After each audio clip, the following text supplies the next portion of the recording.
première séance de lecture à la maison sur le garage de Gustave.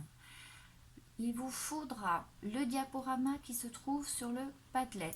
Il vous faudra également le fichier élève sur lequel les enfants vont écrire. Le texte qu'on va apprendre à lire est ici, mais pour la séance de lecture, il faut le recopier en attaché. Alors, papa et maman au boulot. Première étape, lecture d'images, uniquement sur le diaporama. La couverture a été découverte en classe. On sait que Gustave, ça commence par un G, comme garage, et c'est pour ça qu'on a le G au sommet de son garage, ainsi que sur sa pompe à essence. Gustave, il a l'air tout content, donc ça veut dire qu'il fait un joli métier, en tout cas ça lui convient. Le texte d'aujourd'hui concerne la page de Gustave qui installe tout son bazar devant son garage qui est encore fermé puisqu'on n'a pas de clients. Gustave qui attend du monde mais pour l'instant il est bien tout seul. Gustave qui fait coucou et on découvre à qui. On se remet sur la première page. Gustave, on demande aux enfants de préciser la lecture d'images. Que fait Gustave? Il entasse tout plein d'objets. Pourquoi Gustave a le sourire? Ça veut dire que ces objets ont une utilité, on ne sait pas encore laquelle. On sait que le garage est fermé, donc ça veut dire qu'on est tôt le matin, que Gustave est en train de commencer sa journée. Apprendre à lire, c'est aussi apprendre à faire une lecture d'image précise. Gustave a une pompe à essence, mais pour l'instant, Gustave n'a pas de client puisqu'il est tout seul.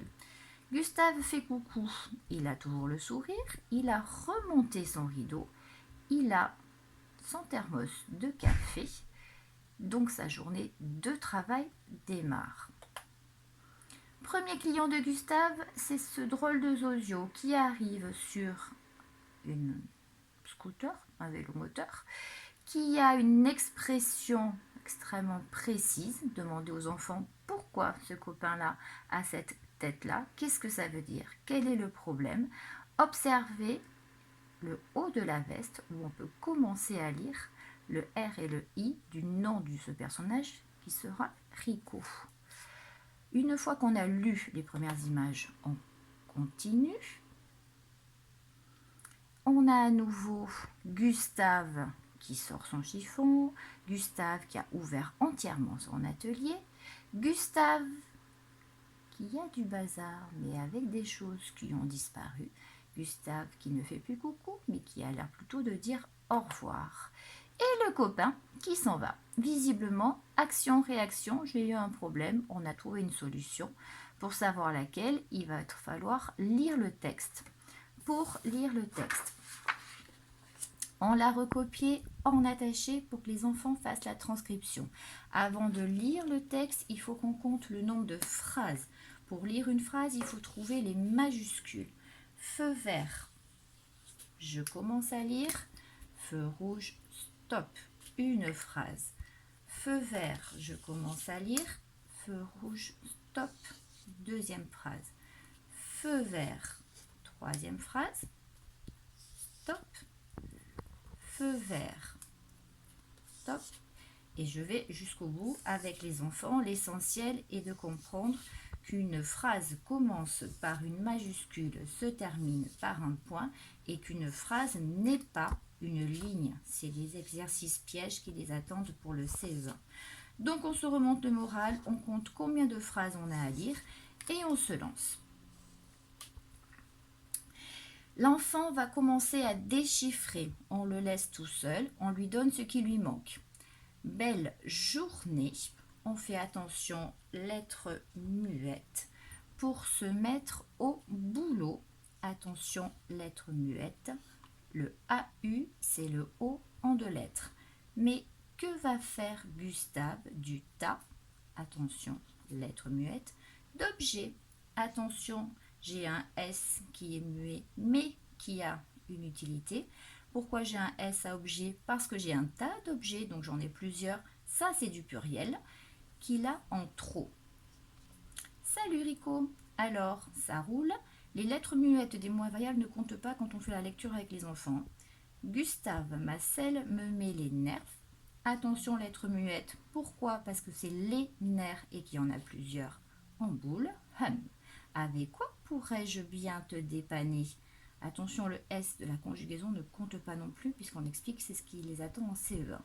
J'ai trouvé, voilà qui devrait te contenter. Une fois qu'on a réussi à lire, il va falloir expliquer. Belle journée pour se mettre au boulot. Se mettre au boulot, ça veut dire quoi? Ça veut dire se mettre au travail. Mais que va faire Gustave du tas d'objets qu'il a en trop? Visiblement, il a vidé son atelier et il a tout sorti, donc ça le gêne. Salut Rico, alors ça roule? Ça roule. Par contre, on pourrait le remplacer. Qu'est-ce que ça veut dire? Gustave, ma selle me met les nerfs en boule. Encore une expression. Me mettre les nerfs en boule, qu'est-ce que ça veut dire? Avec quoi pourrais-je bien te dépanner? Onomatopée qui explique que Gustave est en train de chercher. J'ai trouvé, voilà ce qui devrait te contenter. Expliquer ce que veut dire le mot contenter, ça veut dire te satisfaire, te faire plaisir, parce que moi je vais résoudre ton problème. Ce qui est important, c'est que les enfants aient compris comment fonctionne cet album. Sur les premières pages, on se rend compte, on a un problème. Sur les pages suivantes, on a la solution. Il y aura également des indices à prendre sur les images, mais on y reviendra plus tard. Ça, c'est la séance à l'oral. La séance à l'écrit peut se faire en 2 fois. Première séance, deuxième séance. Si je coupe ma séance en 2, je relis mon texte avant de répondre aux questions. Je vais vous mettre les corrigés sur le Padlet. Bon courage!